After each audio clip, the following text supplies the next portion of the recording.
President Robert Mugabe's own party voted to oust him as its leader on Sunday, a day after thousands of Zimbabweans took to the streets to celebrate his stunning fall from power after a military takeover.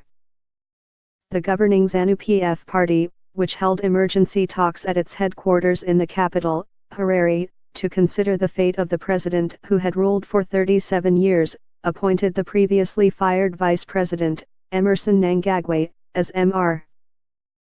Mugabe's successor, according to the BBC. Cheers and dancing broke out in the building after the vote, according to video shared on social media. The developments came as Mr.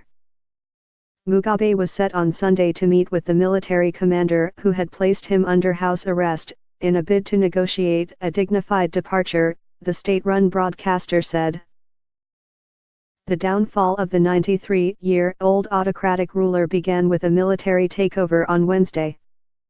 Once respected as a liberation icon who went into exile after fighting colonial rule, Mr.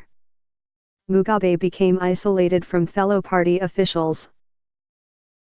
Fellow veterans of the fight for independence from Britain joined the march on Saturday as Zimbabweans poured into the streets and danced, sang and shouted with joy at the prospect of Mr. Mugabe's rule ending. The Central Committee of ZANU-PF party also expelled his wife, Grace Mugabe, as head of the ZANU-PF Women's League, according to local media reports. Mrs. Mugabe, widely seen as his likely successor, has not been seen in public since Wednesday. On Sunday, she was barred from the party for life. Chris Mutsvangwa, a war veteran who has led the campaign to oust Mr. Mugabe, said, "We are going all the way," as he went into the meeting, according to Reuters. He said that Mr. Mugabe should just resign and leave the country. He's trying to bargain for a dignified exit, but he should just smell the coffee. A majority of the party's leaders had recommended expelling Mr. Mugabe, a harsh rebuke of the man who had controlled the organization with an iron grip since the country gained independence from Britain in 1980. On Sunday, the Youth League of Zimbabwe's ruling party said Mr.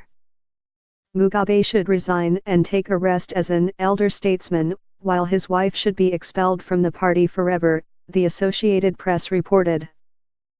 The Youth League leader Yukai Simbanigavai praised the military on Sunday for moving against what she described as a group of criminals led by Mrs. Mugabe, the AP said. It is unfortunate that the president allowed her to usurp executive authority from him, thereby destroying both the party and the government, she said. Mr. Mugabe was placed under house arrest by the army commander Constantino Chiwenga, who said that the action was aimed at rounding up ZANU-PF officials implicated in economic crimes that have ravaged the economy of the southern African nation. Several other government officials, including Jonathan Moyo, the Minister of Higher and Tertiary Education, and Xavier Kajikawura, a local government minister, were arrested by the military and faced prosecution. Mr.